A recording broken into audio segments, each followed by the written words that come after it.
رحمت علی بھیڑ کے نواسے ہیں، جبکہ وزیر برائے ٹیکنیکل ایجوکیشن شاہد تھیم سابق وزیر مرحوم عبدالسلام تھیم کے بیٹے ہیں، جبکہ وزیر بین الصوبائی رابطہ تیمور تالپور سابق وفاقی وزیر نواب یوسف تالپور کے صاحبزادے ہیں، جبکہ محکمہ آئی ٹی کے معاون خصوصی ڈاکٹر سکندر شورو سابق رکن قومی اسمبلی صدیق شورو کے بیٹے ہیں۔ ہر کوئی کچھ نہ کچھ ہے، کوئی کسی کا بیٹا ہے، کوئی کسی کا بھائی ہے، اور یہی ہے شاید وہ اہلیت جس کی بنیاد پر یہ تمام لوگ سندھ کابینہ میں ہے۔ اس کے علاوہ بھی اپنی اہلیت ضرور ہو سکتی ہے، لیکن بہرحال یہ پیپلز پارٹی کا فیصلہ، یہ سب سے امپورٹنٹ جناب بلاول بھٹو زرداری کا فیصلہ ہے۔ سندھ کابینہ میں اتنی بڑی تعداد میں بیٹوں کی، بھائیوں کی شمولیت، اس پر ہم بات کرتے ہیں۔ اس کے لیے ہمارے ساتھ موجود ہیں ہمارے نمائندہ خصوصی اختیار کھوکھر۔ بہت بہت شکریہ کھوکھر صاحب۔ اتنی بڑی تعداد میں یہ جو نوجوان شامل کیے گئے ہیں، مگر نوجوان تو ہے مگر یہ سب کسی کے بیٹے بھائی ہیں یا اس قسم کے ہیں، یہ ہو سکتا ہے کہ بلاول بھٹو کی ذہن میں یہ بات ہو کہ نوجوانوں کو آگے لایا جائے، لیکن لگتا یہ ہے کہ جو اس وقت اس عمر کے نوجوان پیپلز پارٹی میں آ رہے ہیں، شامل ہیں، وہ کسی کے بیٹے بھائی ہیں۔ کیا آپ کے خیال میں وجہ ہے جو اتنی بڑی تعداد میں رشتہ دار شامل ہوئے ہیں؟ خط صاحب، اس کا ایک سب سے بڑی وجہ تو یہ ہے کہ الیکشن قریب آ رہی ہے اور پاکستان پیپل پارٹی کو الیکشن کی تیاری کرنی ہے۔ ان کا یہ خیال ہے کہ پاکستان پیپل پارٹی کی جو عمل میں، ان کی سوچ میں جو ایک بہت بڑا شفٹ ہوا ہے، وہ عوام کے بجائے مخصوص جو بڑے لوگ ہیں جو جیت سکتے ہیں ان پر زیادہ منحصر کرنے جا رہے ہیں۔ اسی لیے کارکنوں اور پیپل پارٹی کی قیادت ہے، ان کے درمیان بھی ایک کافی گیپ ہوا ہے۔ تو اس لیے یہ کوشش کی جا رہی ہے کہ مختلف علاقوں میں جو لوگ جیت سکتے ہیں تو ان کی ٹریننگ کی جائے، ان کو اس آخری سال میں، تقریباً 2018 میں اگر الیکشن ہوتی ہے تو یہ آخری سال ہی بنتا ہے، تو ان کو شامل کیا جائے تاکہ ان کے ذریعے ایک ماحول پیدا کیا جائے کہ وہ جیت سکیں۔ تو یہ الیکشن کی ایک تیاری ہے اور ایک بہت بڑا شفٹ ہے پاکستان پیپل پارٹی کی پالیسی میں۔ اچھا، اس میں اتنی بڑی تعداد میں لوگ ان الیکٹڈ ہیں جن کو کہ شامل کیا گیا ہے، اور ظاہر ہے کہ یہ سب رشتہ داری کی بنیاد پہ بھی شامل کیے گئے ہیں۔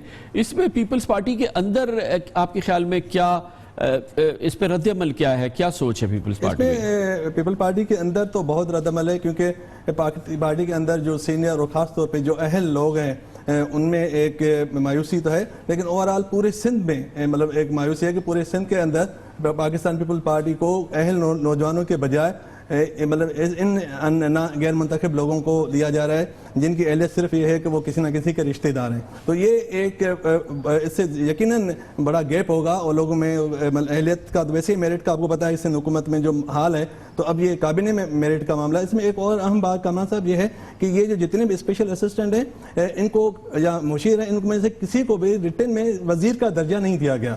پہلی بات یہ ہوا ہے کہ جو نوٹیفیکیشن ہے ان میں وزیر کا درجہ نہیں، اور سندھ حکومت کے جو رولز آف بزنس ہیں اس کے مطابق کسی بھی معاون خصوصی کو کوئی بھی محکمہ الاٹ نہیں کیا جا سکتا، لیکن حکومت سندھ نے 15 محکمے معاون خصوصی کے ذریعے چلانے کی ایک نئی روایت ڈالی ہے جو پاکستان میں کسی صوبے میں نہیں ہے۔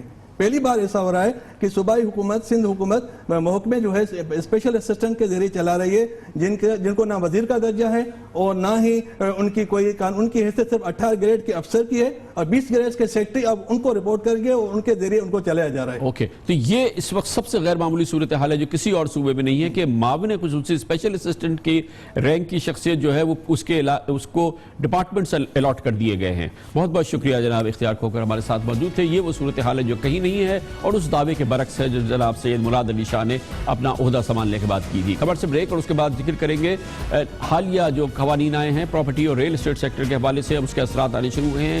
کاروبار جس کے بارے میں خیال تھا پورے ملک میں ریل اسٹیٹ سیکٹر کا کاروبار اب چلنے لگے گا، جو پچھلے تقریباً 1.5 مہینے سے منجمد ہے، وہ صورتحال نہیں ہے۔ یہ کاروبار مسلسل بیٹھا ہوا ہے یا اس کا پھٹا بیٹھا ہوا ہے۔ دوسری جانب خبریں یہ ہیں کہ پاکستان سے ایک بار پھر فلائٹ آف کیپٹل ہو رہا ہے، سرمایہ بیرون ملک منتقل ہو رہا ہے، اس کے واضح اشارے سامنے ہیں۔ اس پر ہم بات کرتے ہیں چھوٹے سے وقفے کے بعد۔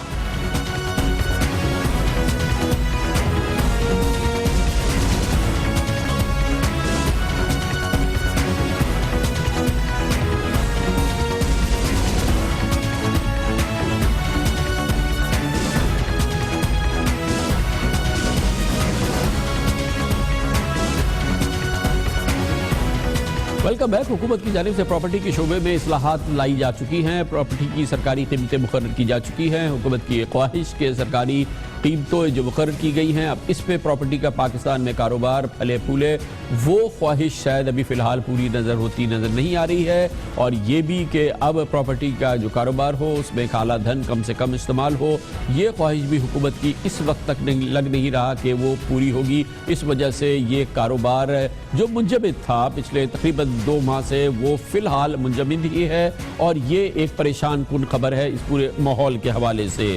اس حوالے سے یہ دیکھنے میں آیا ہے کہ ایک بار پھر ابتدائی اطلاعات ہیں کہ پاکستان سے سرمایہ کی منتقلی کی خبر ہے، اور وہ کالا دھن یا ان ٹیکسڈ پیسے جو کہ روزانہ کی بنیاد پہ جنریٹ ہوتے ہیں اب پراپرٹی کے شعبے میں تو نہیں جا رہے پاکستان میں، لیکن خیال یہی ہے کہ اب بیرون ملک منتقل ہو رہے ہیں، یا لوگ ڈالرز خرید رہے ہیں، یا اپنا سرمایہ باہر کے یا کسی غیر ملکی پروجیکٹ پہ لگا رہے ہیں۔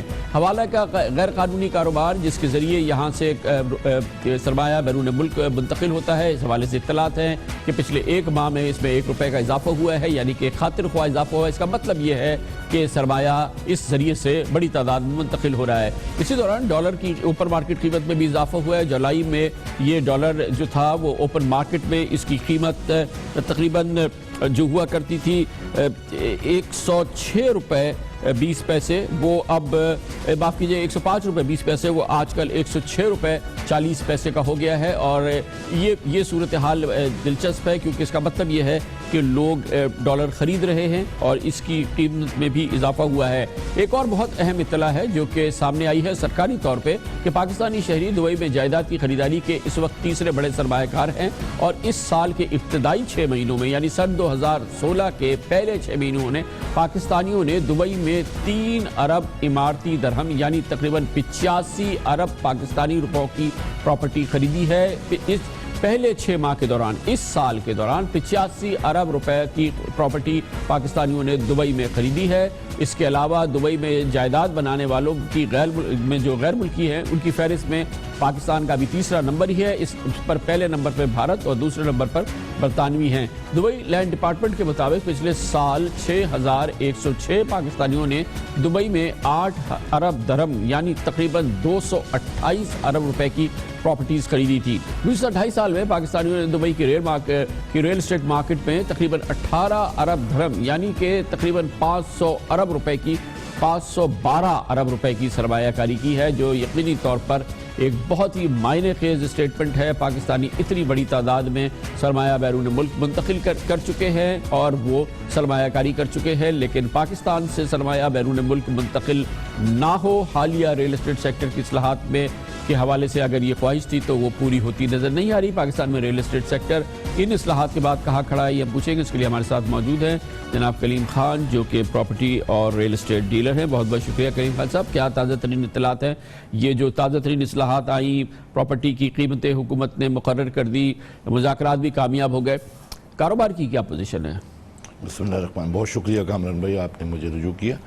کاروبار بالکل ابھی سلو ہے اور نیگیٹو تھنکنگ پائی جاتی ہے لوگوں کے اندر کہ ایک 50 لاکھ کی چیز آج 4 کروڑ روپے کی ہو گئی ہے تو وہ وائٹ کہاں سے لائے، تو جب کسی کے پاس 3.5 کروڑ روپے نہیں وائٹ ہوں گے تو وہ کہاں سے لے کے آئے گا؟ کیا ہم یہ کہہ سکتے ہیں کہ مخصوص علاقوں میں جہاں پر یہ سب سے زیادہ انوملی تھی اس وقت کاروبار تقریباً نہیں ہو رہا؟ تقریباً نہیں ہو رہا، اور ریٹ ابھی 30% ڈاؤن ہے، بٹ بائر نہیں ہے، بالکل بائر نہیں ہے، اور بائر کی یہ سمجھ میں نہیں آ رہا کہ میں پیسے وائٹ کہاں سے لے کے آؤں۔ تو میری اس متعلق ہم نے اسحاق ڈار صاحب سے بات بھی ہوئی تھی، انہوں نے کہا تھا ہم کوئی ایسی اسکیم لانا نہیں چاہتے، مگر میری یہ گزارش ہوگی ان سے کہ پلیز ذرا ریکنسیڈر کریں، اور ہمارے جو مذاکرات ہوئے بڑے اچھے لیول پہ ہوئے، بڑے خوش نصیبی کے ساتھ معاملات طے پائے، مگر گورنمنٹ ایک انیشیٹو اچھا لیا ہے تو لوگ وہ انیشیٹو قبول کرنے کو یوں تیار نہیں ہے کہ وہ اس میکینزم میں نہیں آتے، تو جب تک وہ میکینزم میں نہیں آتے تو مگر اس کے ساتھ یہ بھی تو پیشکش موجود ہے نا کہ آپ اپنا جو پراپرٹی ہے اس کو ری ویلیو کر لیں، 5% آپ کیپٹل گین ٹیکس دیں۔ نہیں، وہ تو بیچنے پر کیپٹل گین ٹیکس ہے نا، اگر آپ میرے سے خریدیں گے نہیں تو میں کیپٹل گین ٹیکس کہاں سے دوں گا؟ نہیں، آپ اپنی اس پراپرٹی کو اگر آپ ری ویلیو کر کے آپ اس پہ اگر نہ بھی بیچیں تو آپ اپنے جو ڈیکلیریشن ہے اس میں تو آپ اس کو ری ویلیو کر سکتے ہیں نا، اس سلیب کے لحاظ سے جو گورنمنٹ نے مقرر کیا ہے۔ بالکل آپ صحیح کہہ رہے ہیں، بالکل آپ کر سکتے ہیں، مگر ایک اوریجنلی جو جینون بائر ہے